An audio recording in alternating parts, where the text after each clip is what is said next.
Mesdames, Mesdemoiselles, Messieurs, bonjour, bienvenue sur le plateau de Téléfoot, l'un des derniers Téléfoot de cette saison, mais elle aura des prolongements cette saison, comme vous le savez. Je voudrais le dédier, ce numéro 314 de Téléfoot, à trois personnes du monde du football qui nous ont quittés. Un jeune footballeur de 16 ans, Franck Corte, qui jouait au CA Fos dans la région parisienne, et deux dirigeants, Alain Delière, qui était le président de l'AS Germain Les Arpajons, et Jean-Philippe Walter, qui était lui un dirigeant des Grands Chezeaux, qui ont quitté cette terre, mais ils aimaient tous les trois beaucoup le football.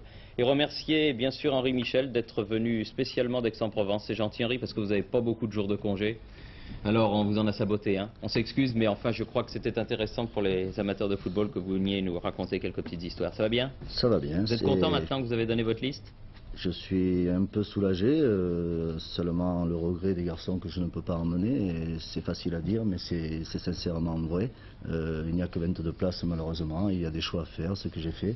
C'est vrai que c'est un moment qui soulage, mais c'est pour ça qu'on le repousse aussi longtemps. Oui, c'est vrai que vous avez reculé l'échéance, mais il fallait bien le donner un moment à un autre. On en reparlera tout à l'heure de cette liste des 22, Henri, mais nous allons revenir sur la dernière journée de championnat. Est-ce que vous pensez, un petit peu comme tout le monde, que le titre est allé au club qui le méritait le plus, c'est-à-dire le Paris Saint-Germain? Bien, de toute façon, je crois que quand il y a un titre au bout, c'est l'équipe qui l'a mérité le plus. Et en plus, avec le parcours que Paris Saint-Germain a fait, assez remarquable pendant très longtemps, c'est tout à fait mérité, amplement mérité. Il faut dire un grand bravo à ce club, à son président Boeli, à son entraîneur et à tous ses joueurs. Ils ont su construire, ils ont su passer des mauvais moments et aujourd'hui ils ont la récompense de tous les efforts qu'ils ont fait depuis quelques années. Bien, Henri, nous allons donc aller avec Didier Roustan au Parc des Princes vendredi. Auparavant, je voudrais dire que les ballons que l'on va voir, du reste dans le sujet de Didier, qui se sont envolés au Parc des Princes, eh bien, l'avait été grâce au Comité national de l'enfance, la promotion pour la fête des mères qui aura lieu le 25 mai, comme vous ne l'ignorez pas. C'était donc une première approche pour dire, comme on le dira le 25 mai, bonne fête maman. Maintenant, avec Didier, on va au parc vendredi soir.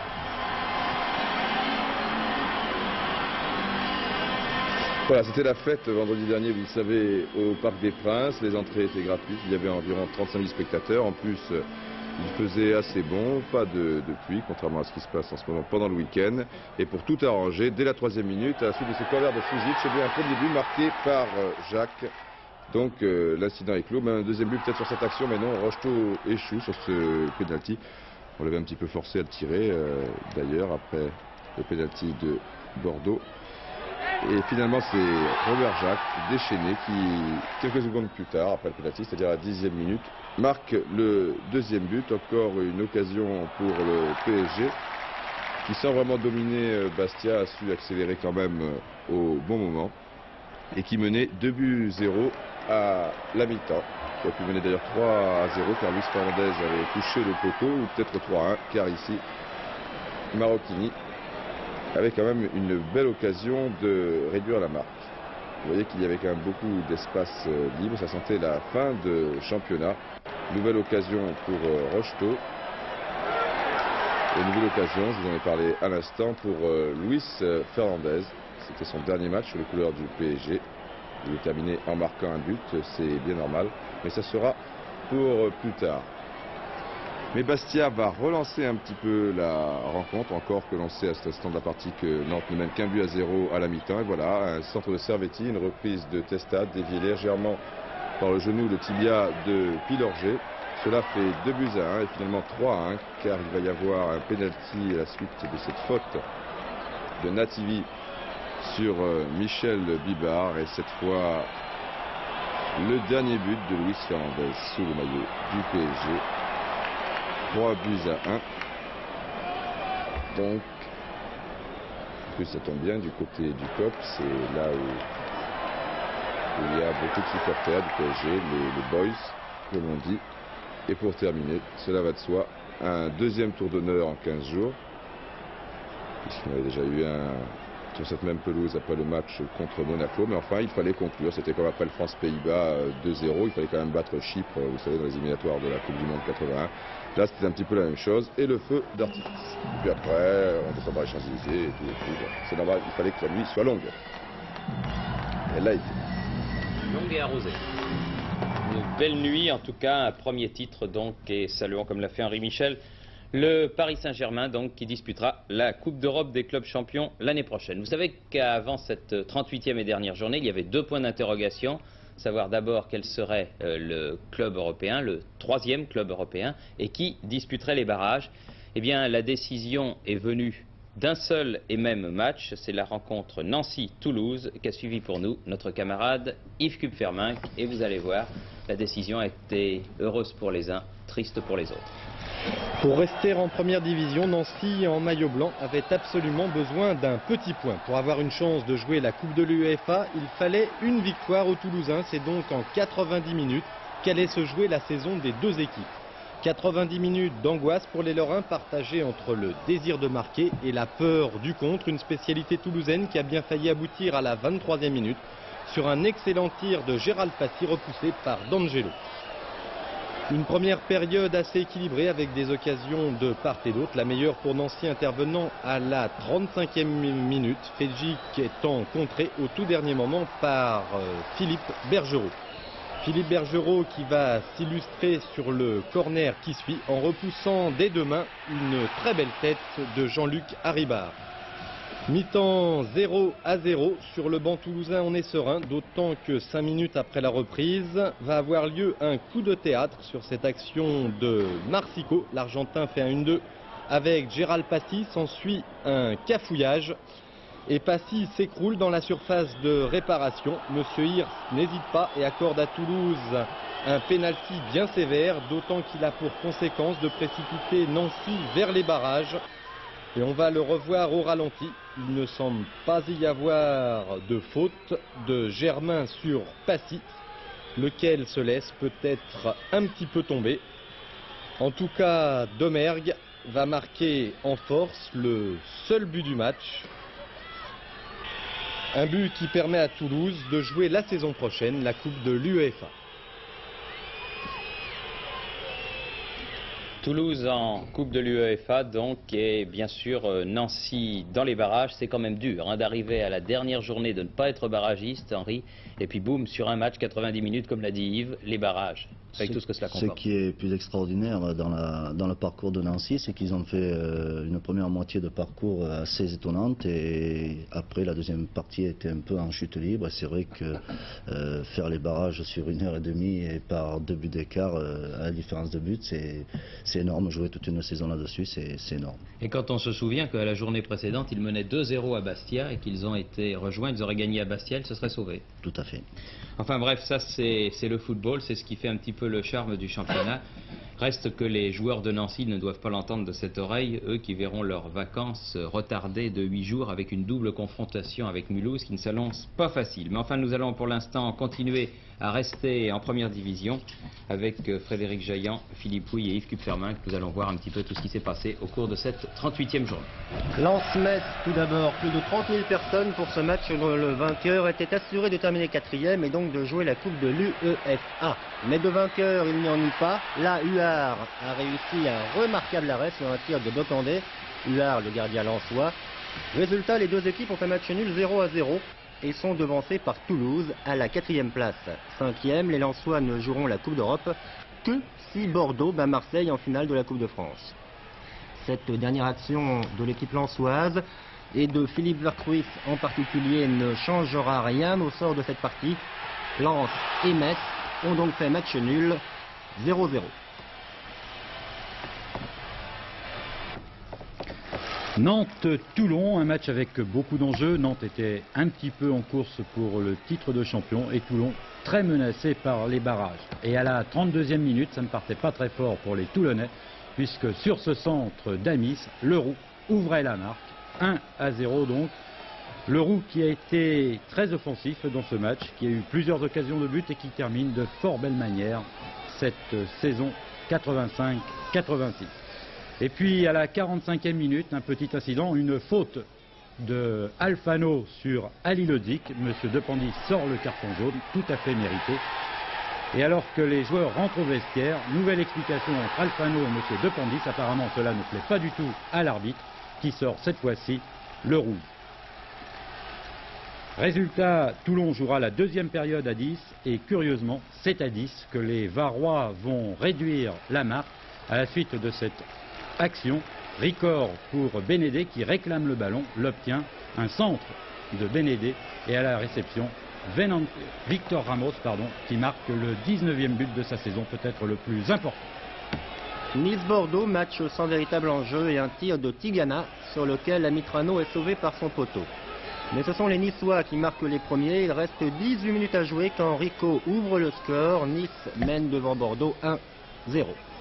Cependant, il reste maintenant 3 minutes quand on retrouve Tigana. Il égalise Nice et Bordeaux 1 partout. Match des adieux à Auxerre où le chouchou Jean-Marc Ferreri jouait pour la dernière fois sous les couleurs de l'AGA, tout comme Patrice Garande, le mal-aimé qui injustement a été pris en grippe par le public bourguignon. Avait à cœur de réussir sa sortie. Ferreri et Garande qui ont été les principaux artisans de la victoire d'Auxerre sur Laval, qui malgré des échappées de Youm a dû s'incliner dès la 20e minute. Un débordement de Jean-Marc Ferreri. Un centre en retrait parfait pour Patrice Garande qui du gauche et en force ne laisse aucune chance à Jean-Michel Godard. 1-0 pour Auxerre, c'est le score à la mi-temps. Et vendredi soir, le public bourguignon a peut-être regretté ses sifflets à l'encontre de Patrice Garande qui sur un centre de Dutuel inscrit son 2e but de la soirée. Messieurs le siffreur, Patrice Garande vous salue bien. Sochaux recevait Monaco, un match nul était suffisant aux Sochaliens pour éviter de jouer les barrages. Des Sochaliens qui sur coup franc ouvre le score après 26 minutes de jeu. But marqué par Sauzé, Monaco est mené 1-0. Juste avant la mi-temps, Monaco cependant va égaliser grâce à Tiboff. Les deux équipes ont fait match nul 1 partout. L'un des 6 matchs nuls sur ce score de la dernière journée. Et toujours à propos de match nul, le 19e de la saison pour Monaco. Et voici donc pour finir sur le centre de Gengini, le but de Tiboff. Là aussi, un match nul face à Lille suffisait aux Brestois en blanc pour se maintenir en première division. Les Bretons allaient prendre l'avantage dès la 14e minute sur un centre de Bosser, repris par Marini puis par Bernardet. Les Lillois qui eux n'ont plus rien à gagner ni à perdre ont joué le jeu jusqu'au bout, réussissant à égaliser 1 minute avant la mi-temps par Gérard Soler, après que Primorac ait tiré sur le poteau de Chadri, score final 1 partout. Marseille-Le Havre à présent, avant la rencontre les Havrais étaient barragistes et ils le sont encore bien davantage après 26 minutes de jeu et après ce coup franc marqué par Zanon. Marseille mène 1-0.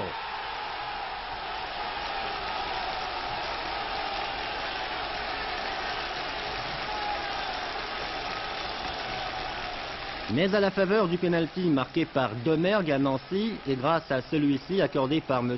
Lopez pour une faute de Benoît sur Drieux, eh bien, d'un seul coup, le Havre n'est plus barragiste. Crimo, en effet, égalise sur pénalty donc, et le Havre, qui a eu très chaud, fait donc match nul à Marseille, 1 partout. Et tout comme cette autre équipe, Rennes jouait sa saison en 90 minutes. Il en aura fallu 57 pour que les Bretons se mettent à l'abri des barrages sur une accélération du jeune Barrault qui s'enfonce dans la défense alsacienne, qui élimine 3 Strasbourgeois et centre au 2e poteau pour Guy Lacombe, qui marque un but qui pour Rennes vaut de l'or. D'autant que 3 minutes plus tard, Strasbourg va parvenir à égaliser sur une action de Cuben, l'ex-Bastiais qui est au départ et aussi à la conclusion pour un but un petit peu heureux, un but qui n'empêche pas Strasbourg de descendre en 2e division, mais qui permet aux Alsaciens d'être invaincus lors des 7 dernières rencontres.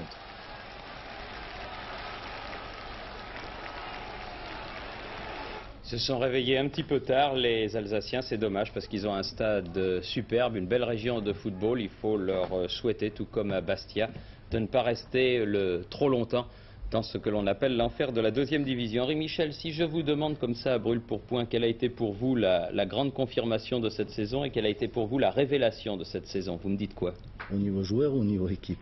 Disons un peu des deux, surtout au niveau joueur, je pense.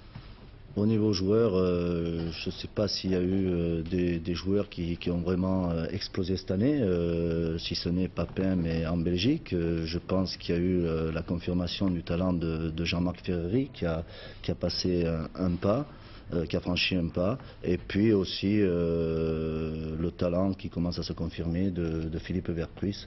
Voilà vite fait à peu près les joueurs qui m'ont paru s'affirmer. Et puis aussi, je ne voudrais pas oublier la grande confirmation de William Ayache au poste d'arrière. Et au point de vue équipe, si je vous en demande une, en dehors du Paris Saint-Germain, vous me dites quoi? Bien, je crois qu'on a vu, c'est vrai que Paris a écrasé un peu ce championnat. On a vu Bordeaux un petit peu en retrait par rapport aux autres saisons. Il y a eu ce brillant parcours de Nancy en début de saison, mais pas confirmé. Et après, je crois qu'il y a eu un étalement des valeurs au niveau de toutes les équipes. Avec un beau parcours de Toulouse. Toulouse, deuxième partie du championnat exceptionnel depuis la trêve. Malheureusement pour eux, ou heureusement maintenant, mais malheureusement pour eux, un début beaucoup plus difficile et où on avait quelques craintes pour cette équipe. Bien, alors nous allons regarder pour la dernière fois le classement final de ce championnat de France 1985-1986. C'est un petit peu la distribution des prix, comme cela se fait à la fin d'une année scolaire. Donc Paris Saint-Germain champion, Nantes, Bordeaux et Toulouse en Coupe de l'UEFA et Lens peut-être si Bordeaux bat Marseille mercredi au Parc des Princes devant les caméras de TF1. En ce qui concerne donc les équipes qui se sont classées juste derrière les lauréats, des équipes qui ont animé ce championnat, notamment Metz et Auxerre, a signalé que Nice a été le meilleur des promus. Les Niçois ont réussi un bon championnat et c'est la première fois depuis longtemps, je crois, qu'aucun des clubs promus ne se retrouve parmi les derniers pour redescendre et faire, comme l'on dit, l'ascenseur. Marseille a eu chaud aussi une bonne partie de la saison, tout comme Brest, tout comme Lille. Alors que là, on arrive parmi les malheureux, ceux qui se sont sauvés de justesse, ceux qui descendent, donc Bastia et Strasbourg, Nancy qui jouera les barrages. Et pour Le Havre, eh bien, le boulet est passé extrêmement près, mais je crois à la vérité de dire que Le Havre ne méritait pas d'avoir un sort défavorable en cette fin de saison, car ils ont fait eux aussi, club promu, un bon championnat de division 1. Voyons, puisque nous y sommes au tableau, un coup d'œil sur le loto. Le loto qui s'est donc terminé hier après-midi avec la dernière journée du championnat ouest-allemand, qui a vu le Bayern de Munich écraser Mönchengladbach 6-0 et remporter un nouveau titre. Finalement, quand on voit la grille telle qu'elle se présente, cette grille numéro 36, c'était pas compliqué, hein. Il fallait jouer pratiquement que des matchs nuls chez les Français et que des victoires à domicile chez les Allemands. Ça paraît extrêmement simple, mais il reste à savoir s'il y en aura un qui aura trouvé cette bonne grille, auquel cas il devrait gagner quelques menus monnaies. Vous jouez au loto de temps en temps? Bien, je le regrette, pas assez. Pas assez Vous êtes souvent. brillant? Pas du tout, très mauvais. Mais c'est rigolo parce qu'on aurait pu penser, surtout après le premier jeu où Colonna avait gagné, que les pros allaient briller à ce jeu-là, et puis finalement les pros ils brillent pas du tout. Hein. Moi je pense que trop souvent nous jouons la logique et c'est ce qui fait le charme de ce jeu d'ailleurs. Il faut trouver exactement les surprises. Place à la deuxième division, il n'y avait qu'un seul match cette semaine, c'était le match retour entre Mulhouse et Alès, qui a bien failli tourner mal pour les Alsaciens qui se sont bien repris. Claude Bertrand va nous expliquer ce qui s'est passé en Alsace. 10 000 personnes, musique solennelle et feux d'artifice pour saluer l'entrée des Bleus et Blancs de Mulhouse qui, avant-hier soir, chez eux, contre Alès, avaient encore un tout petit effort à faire pour accéder au barrage. Mais cette ambiance digne d'un match de coupe n'a pas enflammé, loin de là, les deux équipes. Mulhouse avait pour sa part visiblement décidé de préserver son acquis du match aller, soit un confortable capital de 2 buts d'avance, tandis qu'Alès ne semblait pas y croire beaucoup. Résultat, une première mi-temps à mourir d'ennui. Il ne se passera rien, ou presque rien, 2 actions seulement qu'on vous montre quand même. Et d'abord, cette faute sur Bouafia dans la surface de réparation, un tacle pas très catholique. En tout cas, le ralenti montre qu'on aurait pu et dû accorder le pénalty. Et en utilisant toujours le conditionnel, eh bien, cela aurait pu faire un partout à la 43e minute de jeu, sans une superbe intervention du gardien mulhousien Jean-Pierre Tempé devant Barbera. Rien donc ne sera marqué et ce beau réflexe du capitaine mulhousien ne suffira pas à racheter cette bien décevante première mi-temps. On a adopté cette tactique de laisser Alès venir, mais je crois que ça nous a pas très bien réussi parce qu'on n'a pas vu un très grand Mulhouse ce soir. Et à force de temporiser, de laisser venir, les Mulhousiens vont sentir passer le vent du boulet devant cette équipe d'Alès, soudain plus offensive et où l'on se disait qu'après tout, il y avait peut-être un coup à jouer. 60e minute, l'espoir va provisoirement changer de camp sur ce centre d'Amouyal, une reprise du gauche de Cabanel. Alès ouvre la marque Un but que l'on revoit au ralenti, but qui va semer quelque peu le doute chez les Alsaciens.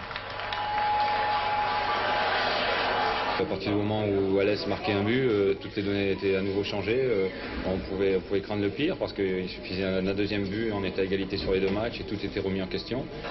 Et cela en effet aurait pu mal tourner pour Mulhouse dont les buts étaient menacés très sérieusement à plusieurs reprises. Mais conscients du danger, les Alsaciens vont réagir. Deza, qui quelques instants auparavant avait manqué une belle occasion, va se racheter en donnant une balle en or à Hendaye. Un partout, on en restera là. Mais mardi contre Nancy, pour la première division, ce sera beaucoup plus dur. On aurait préféré monter directement, où ça se termine là maintenant contre Alès, mais bon, puisque c'est comme ça, on doit faire à nouveau un match aller-retour en barrage, on le fera, que ce soit Nancy ou notre équipe de première division. Notre objectif c'était d'aller le plus loin possible. Maintenant on est presque au bout, il nous reste 2 matchs, 2 fois 90 minutes, il faudra les faire, il faudra se battre, ce sera des matchs de coupe, les 2 matchs.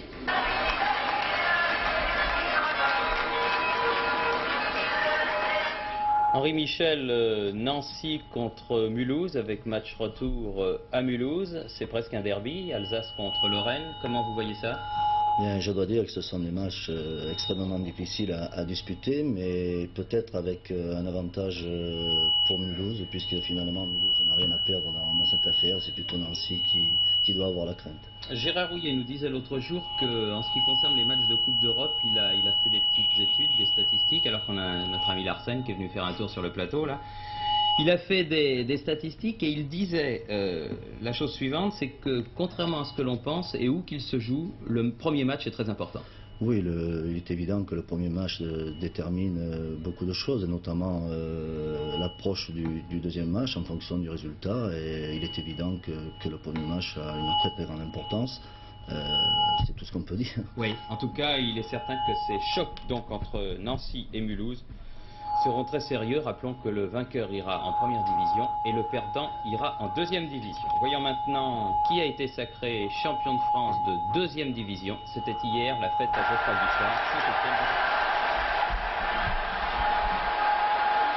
Saint-Étienne remporté un nouveau titre, pas le plus glorieux, mais peut-être le plus important dans la mesure où il permet à ses joueurs de revenir en convalescence après tous les malheurs qu'ils ont connus. Vous venez de voir quelques-unes des occasions les plus sérieuses pour les Stéphanois, par Mila notamment, et cette fois-ci c'est Bélus qui a failli marquer, mais Pelletier. Le sélectionneur a donc rendu sa copie jeudi après-midi sur à la mi-temps 0-0, jeunes et doyens déjà du voyage argentin. Début de deuxième période, Le défensif Bossis Baptiston. premier but va arriver sur cette action. Le chef d'orchestre Primard Gilles, un centre de Gilles, une remarquable tête de Kurbos et un but non moins remarquable de Mila, pied droit, pied gauche. Un but que vous allez pouvoir revoir dans quelques instants. Le centre, la tête de Kurbos. Mila qui se retourne, pied droit, pied gauche. Vraiment un but superbe. Marqué par Roger Mila qui sera montpelliérain la saison prochaine. Les actions parisiennes ont été très peu nombreuses. Peut-être ce coup franc de Solsona. Et puis à regretter dans ce match qui était tout de même amical, cette explication entre Ribard et Solsona qui vaut de la part de M. Wurtz une exclusion des deux joueurs qui finalement se quittent quand même en bons termes.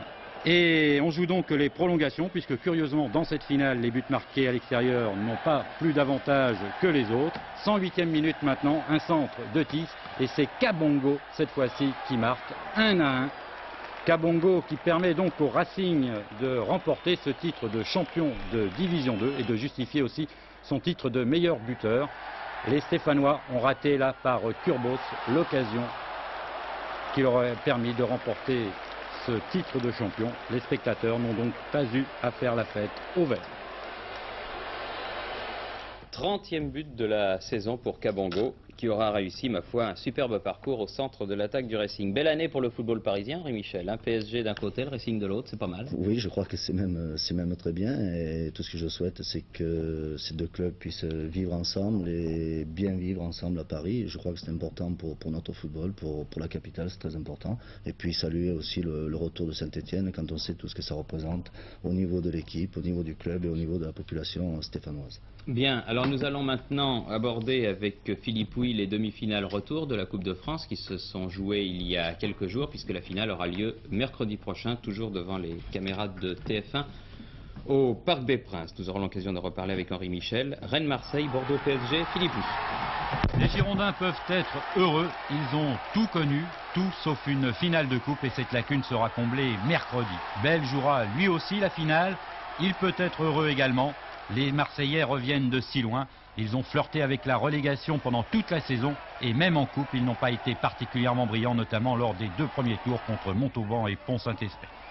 Le parcours de Bordeaux a été plus périlleux avec, dès les 32e de finale, un derby contre Toulouse. Heureusement, Reinders a fait un malheur dans cette coupe et il fallait bien ça pour compenser le manque de peau des Girondins, même au tirage. Attention, je ferme les yeux. Là, il faudrait mieux pas tirer Bordeaux. Oui, c'est tout ce qu'on m'a dit. C'est certainement pas Bordeaux. Si c'est Bordeaux, on la remet. D'accord. Je suis tout à fait d'accord avec vous. Et Monsieur Borrelli également.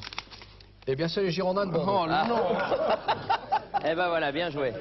Effectivement, bien joué pour le spectacle. Cela nous a donné 2 grands matchs. Les Parisiens ont manqué leur chance une première fois à l'aller en ne réussissant qu'un seul but, marqué par Seine, alors qu'ils ont eu beaucoup d'occasions.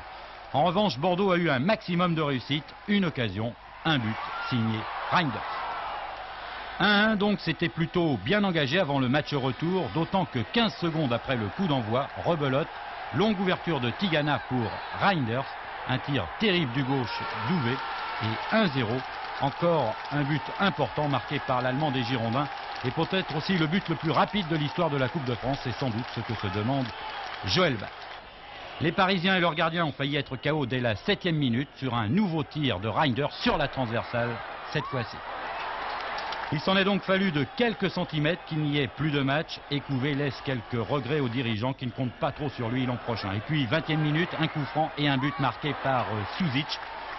Dropsy est battu, 1-1. Les Parisiens ont une occasion en or de réussir le KO eux aussi sur cette faute d'erreur sur Suzic. Malheureusement, le penalty tiré par Rocheteau heurte le montant. La chance de Paris est passée et Bordeaux va arracher la qualification sur ce corner repris de la tête par René Girard. 2-1 donc pour Bordeaux.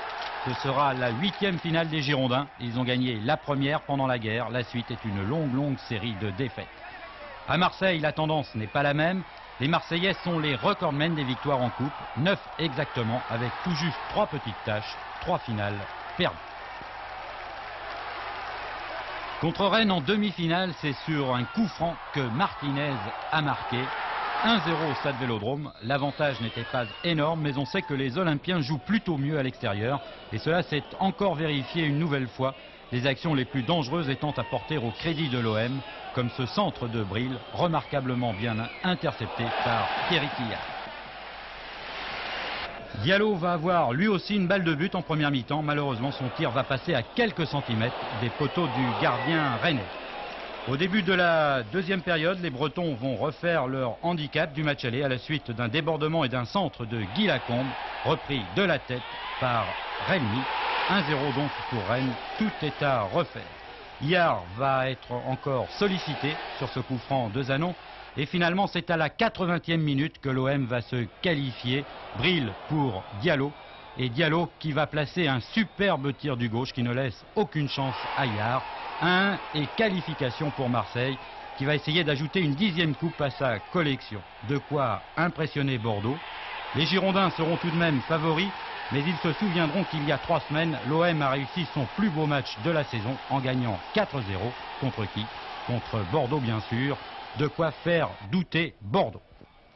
Mais c'est vrai, la coupe c'est autre chose, encore qu'elle a quelques clins d'œil qui ont de quoi impressionner une équipe. Exemple, il y a déjà eu 2 finales entre Bordeaux et Marseille, et les Marseillais les ont remportées toutes les 2, de quoi peut-être faire peur aux Girondins pour peu qu'ils soient superstitieux, et surtout que l'OM jouera mercredi sa 13e finale. Vous le voyez, le plus dur pour Bordeaux, ce sera peut-être de chasser tous ces fantômes. C'est vrai, les vieux démons des finales perdues. Henri, vous serez au parc mercredi? Malheureusement non, parce que j'ai pas eu l'occasion d'être encore à la maison et que je suis obligé de préparer mes affaires puisque nous partons vendredi en sinon, Madame Chizan, elle va frapper. Hein. Non, pas du tout, parce que j'aurais pu amener mon épouse aussi, mais c'est une question de temps, tout simplement. Bon alors vous allez regarder la télévision quand même, vous prendrez le temps entre deux paquets. Bien évidemment. Bon alors vous voyez qui alors dans cette finale? Mettez-vous mal avec un club? Non, je ne cherche pas à me mettre mal d'ailleurs, mais une finale de coupe, c'est quelque chose de très particulier et je crois que les deux équipes partent à égalité. D'une part, Bordeaux qui sera certainement présenté comme l'équipe favorite, mais d'un autre côté, Marseille qui y croit fermement, qui a bien redressé la barre après un début de saison très difficile et qui se retrouve en finale presque inespérée avec une chance peut-être de disputer la Coupe d'Europe. Alors pour eux, ils n'ont rien à perdre dans ce match-là. Quand vous étiez le capitaine du Football Club de Nantes, vous en avez mis du temps à gagner une Coupe de France. Bien oui, comme quoi il faut insister. Giray, c'est un peu dans le même cas que vous. Je veux dire, Bordeaux, ça fait plusieurs finales. Philippe Pouille le rappelait que les Bordelais jouent et qu'ils perdent.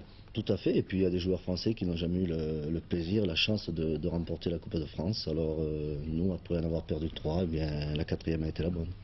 Bien, nous allons retrouver Didier Roustan qui va nous présenter un sujet dont il a le secret sur Joël Batz en le félicitant encore pour son merveilleux Fernandez du multifoot de vendredi dernier.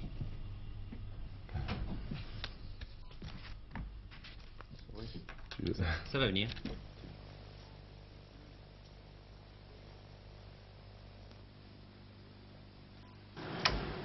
Claude, Joël, c'est ok? Bon, on y va, ça tourne.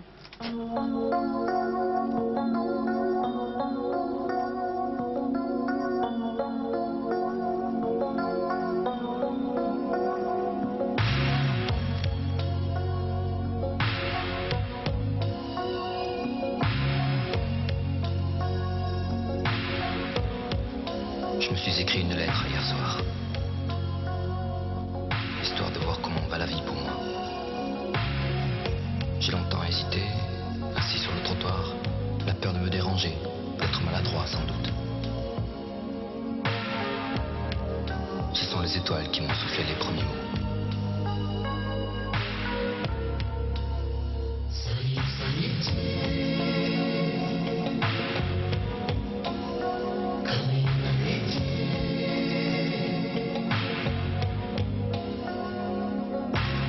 Je pense qu'on peut se tutoyer entre nous, depuis le temps qu'on fait tous deux les 400 coups. Tu sais, je t'ai trouvé fatigué l'autre nuit, à la sortie du stade, sous ton parapluie. Faut dire que t'avais perdu et mal joué. La faute à ce ballon, à ce tir détourné. J'ai voulu t'offrir un verre, histoire d'oublier, mais tu as refusé. Tu es parti, tout seul.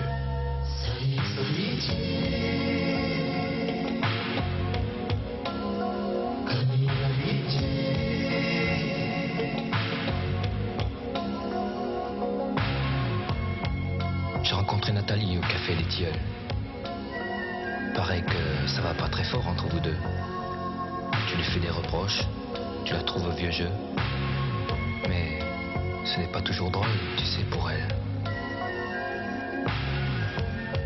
Si tu veux un conseil, descends de ton échelle. Regarde-la rêver, écoute-la dormir. Dérange les silences qui la font tant souffrir. Mais je te connais trop bien, ce sera difficile.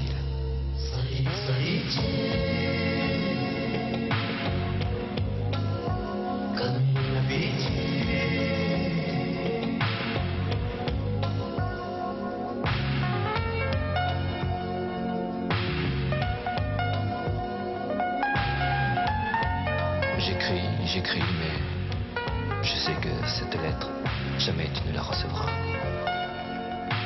J'ai lâché le stylo, le papier dérive dans le caniveau.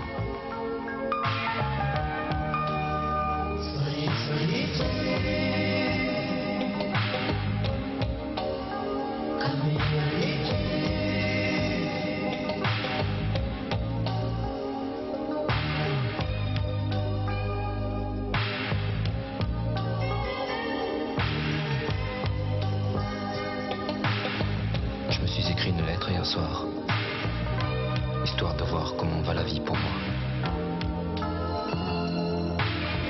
Elle va, sans toi.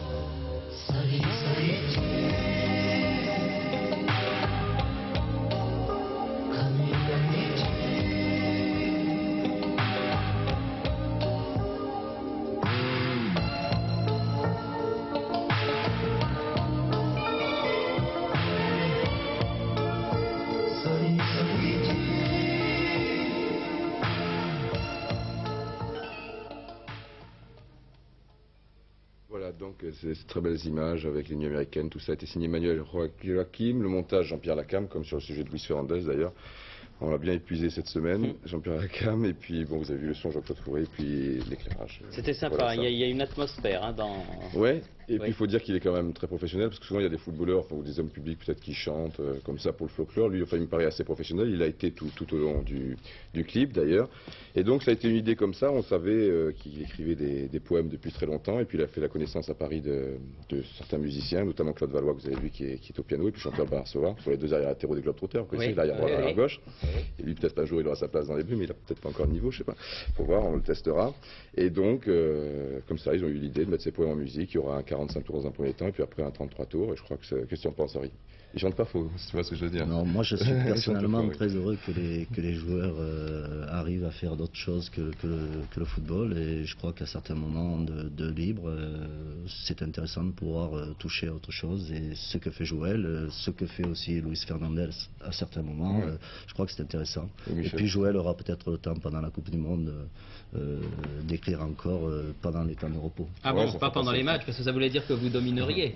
Non, pas du tout, mais je crois que durant les temps de repos, c'est une bonne occupation. En tout cas, c'est un type formidable, ce Joël Batz, le gardien de but du PSG et de l'équipe de France, et en plus de ses talents de gardien de but, Didier Roustan vient de nous le faire partager, il a beaucoup de talent. Puis je crois qu'on peut tirer encore un coup de chapeau à notre ami il est fort, hein. Didier Roustan. Il est content, mais il est fort, c'est vrai qu'il est fort, il nous a fait 2 sujets extra, parce que, je ne sais pas si vous avez eu l'occasion de voir Multifoot vendredi, mais s'il y a des copains à vous qui ont enregistré ce Fernandez, eh bien, repassez-le. C'était vraiment très chouette. Alors Henri, nous allons parler un petit peu de ces 22. Je vous propose de regarder un petit sujet qu'a fait Georges Dominique sur la liste que vous avez donnée dans le milieu de la semaine passée. Et puis la réaction de quelques-uns des joueurs que vous n'avez pas retenus. Les gardiens de but, c'est Batz, Joël. Le sélectionneur a donc rendu son poème jeudi après-midi. Sur ces vers, 4 jeunes doyens déjà du voyage argentin en 1978. Le duo défensif Bossis-Battiston, le chef d'orchestre Michel Platini et le batteur attaquant Rocheteau. 5 autres sélectionnés étaient en Espagne il y a 4 ans. C'est le cas du défenseur monégasque Manuel Amoros, des Bordelais Alain Giresse et de son compère Jean Tigana, et de 2 autres joueurs de la Principauté, Bernard Gengini et Bruno Bellone. Tous les autres, c'est-à-dire 13 bleus, disputeront leur première phase finale d'un mondial. Au total, 22 heureux, mais aussi quelques malheureux, comme Spech, Girard et Martini et tous les autres. Mais les footeux se montrent sport. Moi, je suis assez déçu, mais enfin, bon, je n'ai que 23 ans, je vais continuer à m'approcher, et j'espère que l'an prochain, avec Monaco, on va faire une très bonne saison et être plus tard dans l'équipe de France. De toute façon, on était plusieurs possibles. Henri Michel a fait un choix. Espérons que ce soit le bon pour l'équipe de France et le football français. Maintenant, ouais, la déception, mais je crois qu'elle va s'atténuer au fil des jours, et je crois que justement ça doit donner encore un peu plus de mordant pour reprendre l'année prochaine sur de bonnes bases. Le sélectionneur de l'équipe de France m'avait vu à Marseille et d'après ses propos, j'avais pensé à une éventuelle sélection. Donc je m'étais fixé un but avec plein d'ambition, et j'avoue être tombé très bas. J'étais très déçu, comme doit l'être si autant que moi Léonard Spech ce soir. C'était très dur, c'est vrai, je ne le cache pas, mais bon, c'est la décision de M. Henri Michel. Moi, la seule chose que je peux leur souhaiter, c'est qu'ils fassent un bon stage à partir de Font-Romeu. Ensuite, c'est de faire quelque chose le plus possible au Mexique, qui si on peut dire, s'ils peuvent nous ramener la Coupe du Monde. Alors Henri, on vous met un petit peu le couteau dans la plaie. Dites-moi, Bergerot, Tussaud et Gingini plutôt que Olmeta, Martini, Domergue ou Poulain, pourquoi? Bien, avant toute chose, je voudrais dire que ce sont ces moments-là qui sont très difficiles, et je voudrais remercier ces garçons-là pour leur sportivité, et c'est ce qui est toujours dur, et j'ai connu ça en tant que joueur, donc je sais très bien ce qu'ils peuvent ressentir. Quant au choix des joueurs, eh bien, pour établir la liste, il est évident qu'il y a la valeur individuelle des joueurs. Il faut trouver un équilibre entre tous les postes, pouvoir parer à toutes les éventualités. Après, il y a une question de sensibilité aussi de ma part, et puis il y a l'harmonie à l'intérieur du groupe que j'essaye de préserver. Encore que je n'ai jamais eu de problème, je ne pense pas qu'on puisse en avoir. Alors voilà pourquoi plutôt un à la place d'un autre, c'est toujours très difficile. La valeur de l'individu, la valeur de footballeur n'entre en ligne de compte qu'au deuxième rang ou au premier rang? Non, c'est la première des choses, c'est quand même la valeur individuelle de chaque joueur. Il est vrai aussi que j'ai voulu avoir un amalgame entre jeunes et anciens. Je crois que c'est important aussi à l'intérieur d'un groupe. Et des joueurs polyvalents peut-être aussi? Certains joueurs aussi qui sont capables d'occuper plusieurs postes. Je crois que dans une liste de 22, c'est nécessaire et utile. Et voilà un peu toutes les raisons qui ont dicté mon choix. Bien, avant de vous demander, Henri Michel, ce qui va se passer dans les jours à venir à Font-Romeu, une image sympathique pour le 70e anniversaire de la bataille de Verdun avait lieu un France-Allemagne des anciens. C'était donc à Verdun. Gérard Clavel, notre camarade de FR3 Nancy, nous en parle. Gerd Müller et Paul Breitner en grande conversation avant le match. Les anciens champions du monde de 74 ont démontré qu'ils avaient plus que de beaux restes. L'équipe allemande avec Grabowski, Hülsenbein et surtout Wolfgang Overath ici avait fière allure. L'équipe française avec Georges Lèche, André Ray, Guillas, Quittet, Blanchet, De Michel encaisse un premier but sur coup franc signé Breitner. Les Français qui opèrent dans la tradition des petites passes chères aux vétérans répliquent par ce tir de Guillas, bien détourné par Franke. Une passe d'André Betta pour Georges Lèche, un service de l'ex-rémois pour Blanchet et tir de l'ex-nantais sur le petit filet. Les contres allemands sont toujours dangereux, comme ce tir de Breitner bien maîtrisé cette fois par André Ray. Le deuxième but allemand va être marqué sur cette échappée de Kuhlmann, qui donne comme au bon vieux temps à Breitner et l'ancien maître à jouer de la sélection ouest-allemande tromperait 2-0. Les visiteurs s'en donnent à cœur joie, centre de Breitner, tête de Gerd Müller, et oui, l'ancien canonnier du Bayern Munich était quand même un peu juste en conditions physiques. Et regardez ce geste technique de Breitner qui a une nouvelle fois fait l'étalage de son talent malgré sa chevelure grisonnante. La sélection française se bat et va obtenir un but sur cette action conjuguée Rodiguero-Rico, exploitée par l'ex-messin Betta, 2-1. Deuxième mi-temps et égalisation tricolore par Auxerre sur un centre du très actif De Michel. Après un troisième but allemand signé Breitner, c'est Emmerich sur coup franc qui porte la marque finale à 4-2.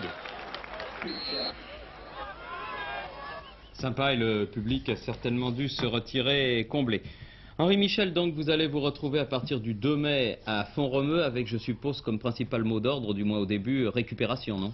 Oui, tout à fait.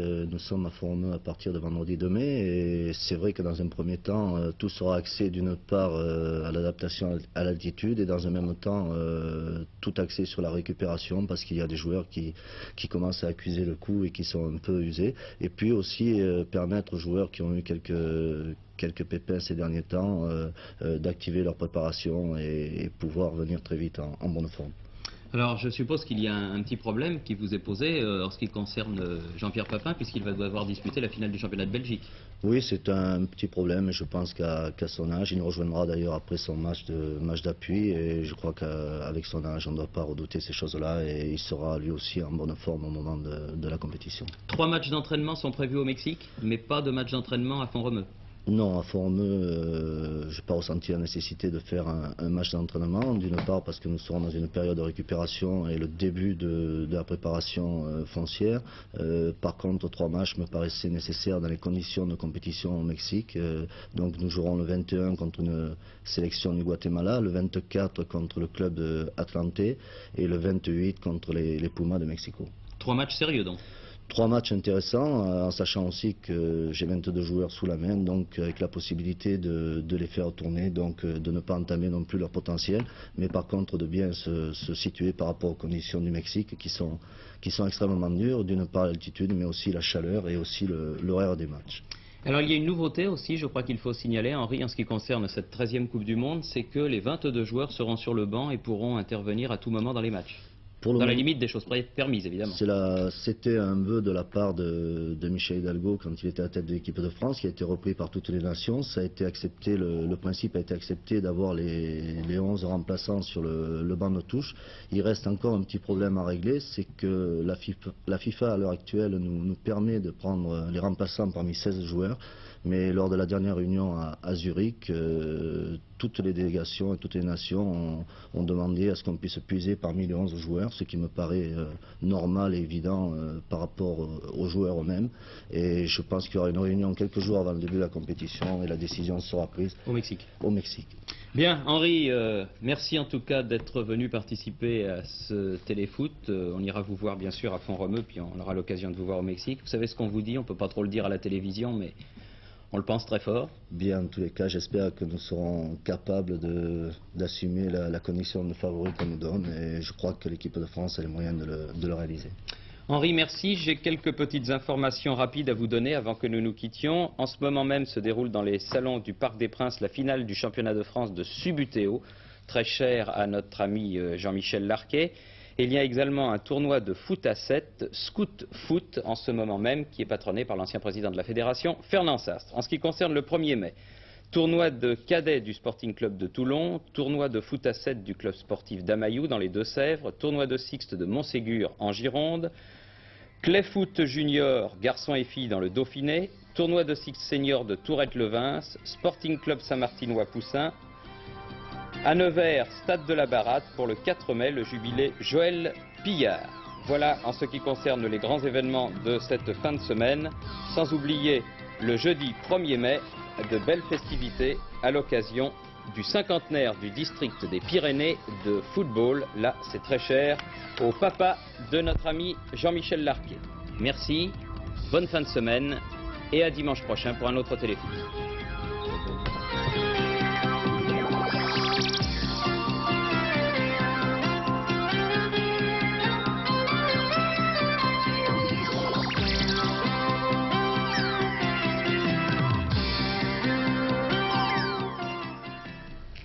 Une rupture, un assassinat.